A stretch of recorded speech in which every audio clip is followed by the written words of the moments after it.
ہمارے پورے پاکستان میں ایک ظلم ہے بچیوں پر، وراثت نہیں دیتے ماں باپ، نہ ماں باپ دیتے ہیں، ماں باپ مر جائیں تو بھائی نہیں دیتے۔ ہمارے ذمہ داروں میں تو فرضی انگوٹھے لگوا کے زمین اپنے نام کر لیتے ہیں، اندر ہی انگوٹھے لگوا کے وہ زمین اپنے نام کر لیتے ہیں، اور خود والدین کہتے ہیں لہ ساڑی زمین نہ جوائی کھاویں کیوں کھاویں، وہ بے وقوف تیری بیٹی جا رہی لہ ساڑا جوائی ساڑی زمین لے جاوے۔ یہ میرے دیس کی جہالت ہے، یہ میرے دیس کی جہالت ہے۔ میرے نبی کا فرمان ہے جس کو اللہ نے 2 بیٹیاں دی اور اس نے ان کو ڈولی بیٹھا کے رخصت کر دیا، وہ جنت میں میرا ساتھی ہوگا۔ ایک صحابی نے پوچھا اگر ایک بھی ہے تو جنت میں ساتھی ہوگا۔ میرے نبی نے فرمایا جس کو اللہ نے 2 بہنیں دیں اور اس نے بہنوں کا حق ادا کیا، ان کو باعزت رخصت کیا، تو جنت اس پہ واجب ہو جائے گی۔ یہ اللہ تعالیٰ نے اتنا بہنوں کا حق رکھا ہے، لیکن میرے پورے دیس میں بہنوں کو وراثت میں کچھ نہیں ملتا۔ میری آواز بہت دور تک جا رہی ہے اس کیمرے کے ذریعے، کان میں پڑ جائے تو اللہ کے واسطے اسی دودھ کو پی کر تیری بیٹی جوان ہوئی ہے جس کو پی کر تیرا بیٹا جوان ہوا ہے،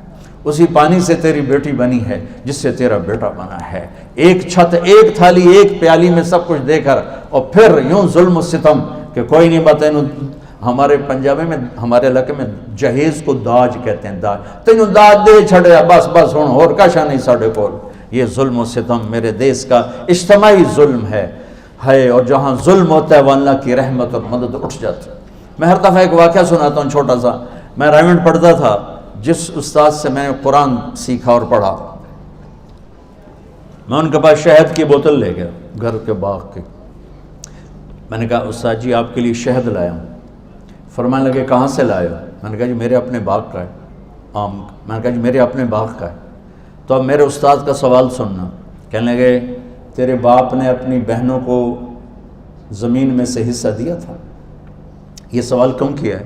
اگر دیا تھا تو یہ شہد حلال ہے، اگر نہیں دیا تو یہ حرام ہے۔ تیرے باپ نے اپنی بہنوں کو زمین میں سے حصہ دیا تھا؟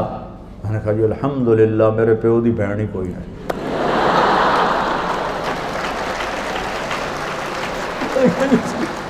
کوئی نہیں، 2 بھائی، صرف 2 بھائی۔ کہنے لگے اچھا تو پھر تیرے دادے نے اپنی بہنوں کو حصہ دیا تھا؟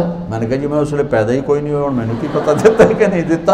اتنی تحقیق کے بعد ایک شخص، اس وقت 10 روپے کی بوتل آتی تھی، انہوں نے اسے قبول فرمایا کہ غلط لقمہ اندر جاتا تو کیا کرتا ہے، جس سے معلوم ہوتا ہے وہ یوں تحقیق کرتا ہے۔ اور بچیوں کا حق کتنا ضروری ہے کہ نہ دو تو سارا رزق حرام ہو جاتا ہے۔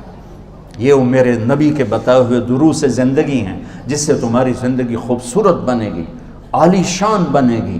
جھکنا سیکھو، معاف کرنا سیکھو، درگزر کرنا سیکھو، امت بن کے چلنا سیکھو، فرقوں میں مت